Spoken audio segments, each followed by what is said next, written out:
Alléluia, bien-aimés dans le Seigneur, la Bible témoigne que Moïse avait un bâton. Moïse devant Pharaon, lorsque Pharaon avait demandé à Moïse de faire un miracle, la Bible témoigne que Moïse avait dit à Aaron de jeter le bâton au sol. Mais c'était le bâton de Moïse. Mais c'est Aaron qui portait le bâton. La Bible témoigne que Aaron avait pris le bâton, avait jeté au sol.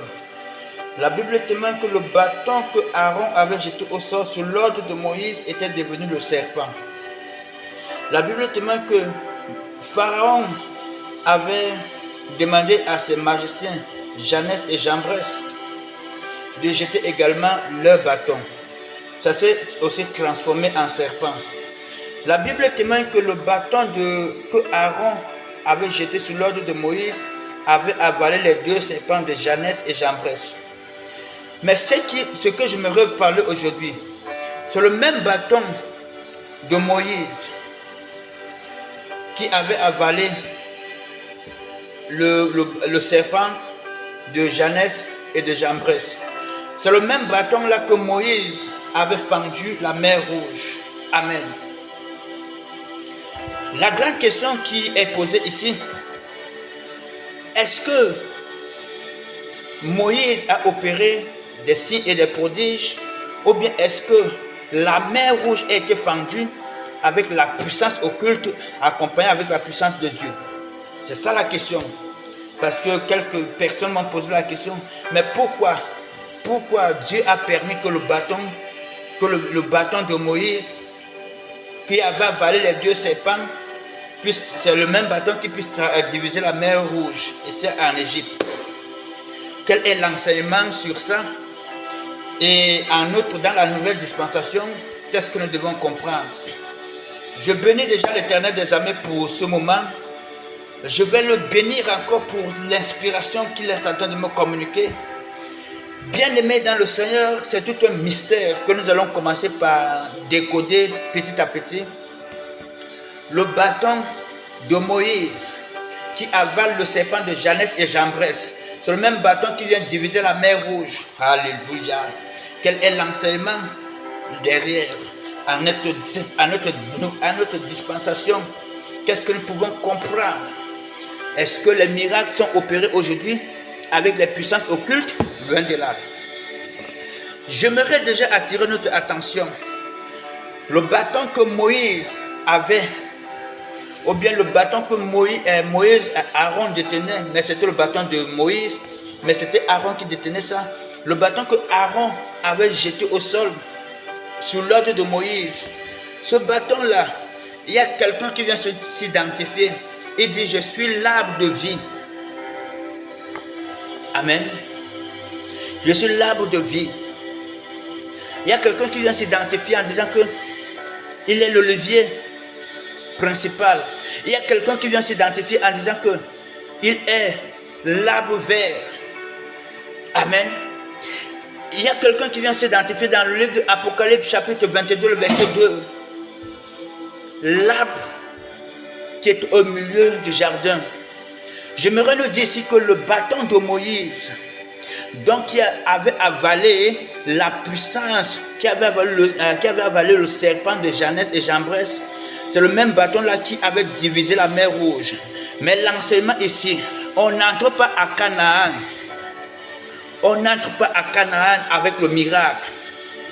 On n'entre pas à Canaan avec le miracle.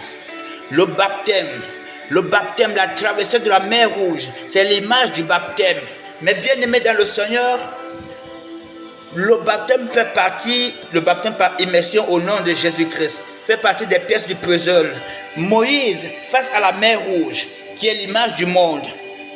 La mer qui est l'image du monde, la mer qui est l'image du peuple, la mer qui est l'image des païens, qui est l'image des humains. Parce que dans le livre de Apocalypse, la parole de Dieu nous dit, les eaux que tu as vues là, ce sont des nations. Les eaux que tu as vues là, ce sont des peuples. Les eaux que tu as vues là, ce sont des royaumes. Donc nous comprenons que l'eau, ça stipifie l'homme, des nations, des peuples. Et Moïse est en face de lui. Moïse a en face de lui la mer rouge. La mer doit être divisée en deux. Et Moïse prend automatiquement l'image du jugement dernier. Souvenez-vous, il est écrit au temps de la fin, lorsque le temps arrivera, il y aura des brebis à la droite et les boucs à gauche. Donc nous comprenons que devant Moïse qui divise la mer rouge, c'est l'image de la séparation et le peuple de Dieu doit passer. Bien-aimé dans le Seigneur, tu t'es séparé avec quoi? Qu'est-ce que tu t'es séparé? Qu'est-ce que tu t'es séparé? Est-ce que tu t'es réellement séparé avec le monde? Les eaux que tu as vues là, ce sont des nations. Les eaux que tu as vues là, ce sont des peuples. Les eaux que tu as vues là, ce sont des royaumes. Les eaux que tu as vues là, ce sont des coutumes, des traditions. Les eaux que tu as vues là, ce sont des sectes. Les eaux que tu as vues là, c'est le nouvel ordre mondial. Les eaux que tu as vues là, c'est l'ordre de la lumière dorée de Melchisedec. Les eaux que tu as vues là, c'est la religion. Alléluia. Il va falloir qu'il y ait séparation. Et je ouvre encore cette parenthèse. La Bible témoigne que Moïse avait séparé les eaux. La même Bible témoigne que Josué, Élie avait séparé le Jourdain. La même Bible témoigne que Élisée avait séparé le Jourdain. La même Bible témoigne que Pierre avait marché sur les eaux. On peut utiliser cette expression comme ça. La Bible témoigne que Jésus avait marché sur les eaux. On ne lui donne pas le nombre de kilomètres ou bien le nombre de minutes. Amen. Il y a une différence entre séparer, marcher au milieu, et une différence marcher sur les eaux. Souvenez-vous, dans le livre de Luc 10, le verset 18 au verset 19, je paraphrase. Je voyais Satan tomber du ciel comme un éclair, mais voici, je vous ai donné le pouvoir de marcher sur, alléluia, sur les serpents, sur les scorpions et sur toute la puissance de l'ennemi. Donc l'Église est appelée à marcher au-dessus de forces occultes. Voilà la raison pour laquelle le bâton de Moïse avait englouti les deux serpents qui est l'image du faux prophète et de l'antéchrist. Alléluia. Automatiquement, Pharaon prend la place de Satan Lucifer. Le bâton de Janès et de Jambres prend la position du faux prophète. Et Jambres prend la position de l'antéchrist. Amen. Bien-aimés dans le Seigneur, nous sommes au temps du soir. Nous allons revenir pour plus de détails. Au nom de Jésus-Christ de Nazareth, que Dieu nous bénisse. Amen.